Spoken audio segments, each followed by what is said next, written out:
Hey, good afternoon, everybody. Welcome back once again to Answers on Eschatology. My name is Dan Derry, and I'm the president of the Institute of Fulfilled Eschatology.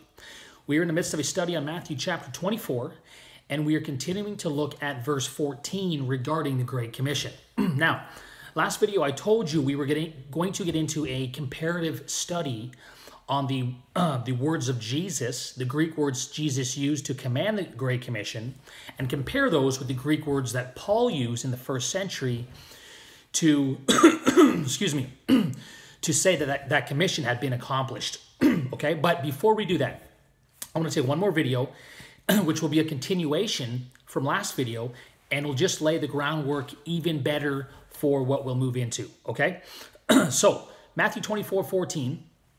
Jesus said, "This gospel of the kingdom shall be preached into all the world as a witness to all the nations, and then the end will come."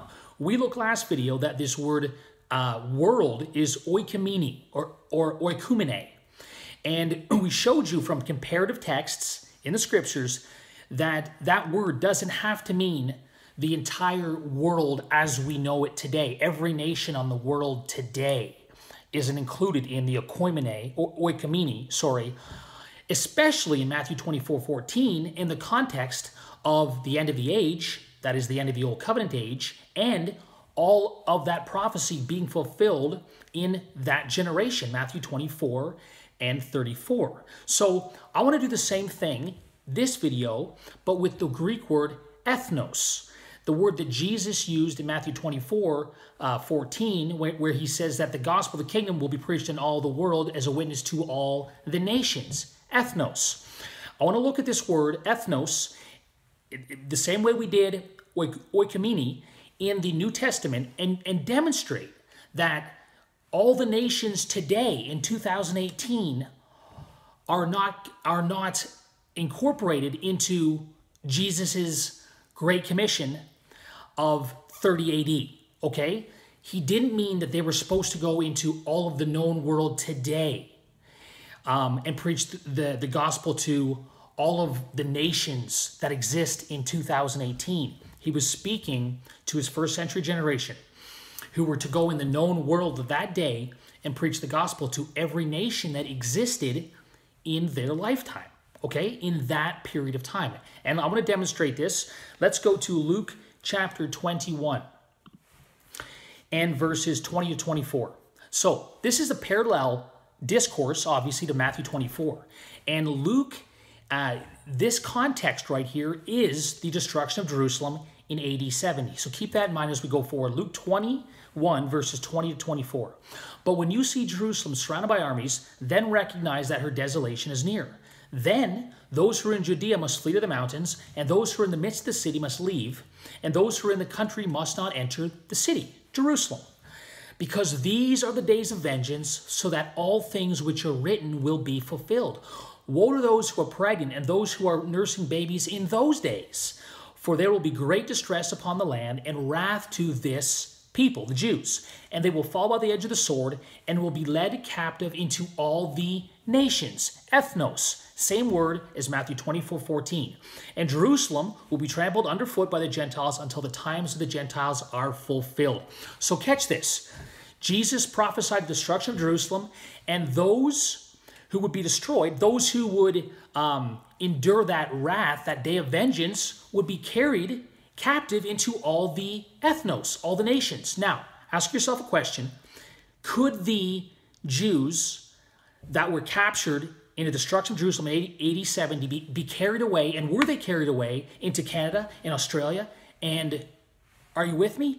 Every nation that exists today? No. Obviously, that word, ethnos, didn't apply to the world today in Luke 21. Okay? Let's look at another one. Acts chapter 2.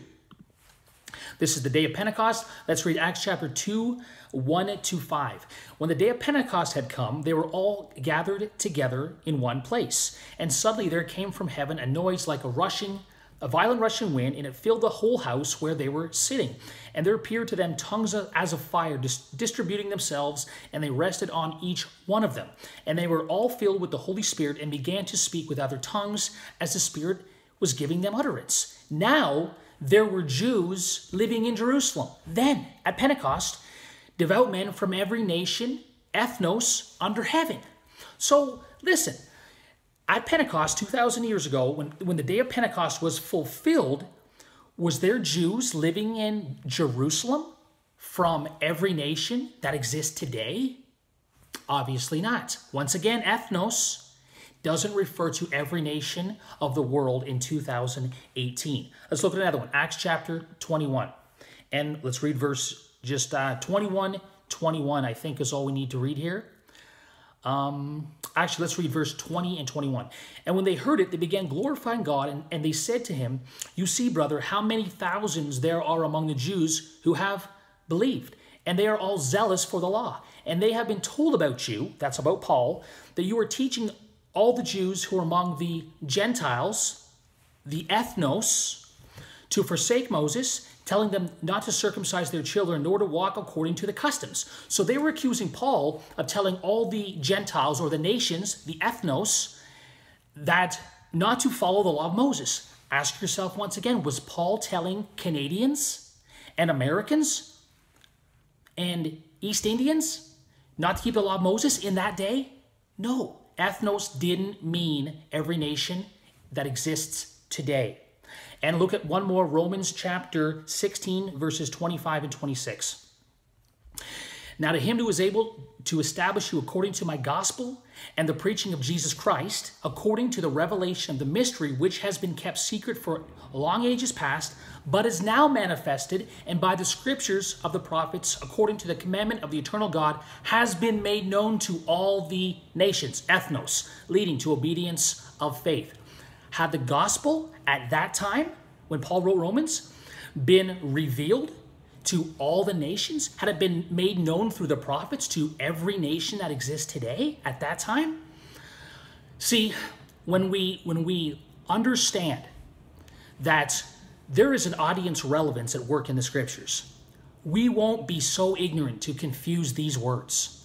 And listen, guys, the only reason why people come to Matthew 24:14 and say that that word ethnos, all the nations, means every nation in the world today is because of a prejudice, okay? It's because of a preconceived idea that Matthew 24 has to be future, that it's speaking of a future end of the world and a future second coming of Jesus to us today, and a gospel that still has to be preached into all the world before the end can come, okay? A gospel of the kingdom, that is.